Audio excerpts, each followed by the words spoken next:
రాష్ట్రంలో phone tapping, formula ఈ car race, Kaleshwaram విచారణ ఇవన్నీ జరుగుతూ ఉన్నాయి.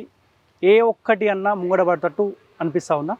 అదే క్లియర్గా కనబడుతుంది అబ్బా. ఇప్పుడు మనం ఎమ్మెల్యే ఎలక్షన్స్ ముందు, అసెంబ్లీ ఎలక్షన్ ముందు బీజేపీ బీఆర్ఎస్ ఒకటే అనేది ఒక బాగా బలంగా వెళ్ళింది.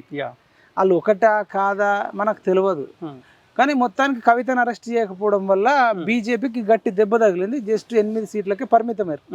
ఇప్పుడు కూడా ఈ కేటీఆర్ ఫ్యామిలీని రేవంత్ రెడ్డి కనుక అరెస్ట్ చేయకుండా దాగుడు మూతలు ఆడుకొని వీళ్ళు కొట్టినట్టు చేసి, వాళ్ళు ఏడిచినట్టు చేసి, వీడు అరిచినట్టు చేస్తే ప్రజలు గమనిస్తారు. నిజానికి వాళ్ళు అవినీతి చేసిన మాట వాస్తవము, ఫోన్ ట్యాపింగ్ చేసిన మాట వాస్తవము, నాలంటూని కిడ్నాప్ చేసిర్రు, నీళ్ళంటూని బెదిరించిర్రు, దాసరి సినన్నను కూడా కొట్టించిర్రు, మల్లన్నను హింసించిర్రు, రగనను కిడ్నాప్ చేసిర్రు.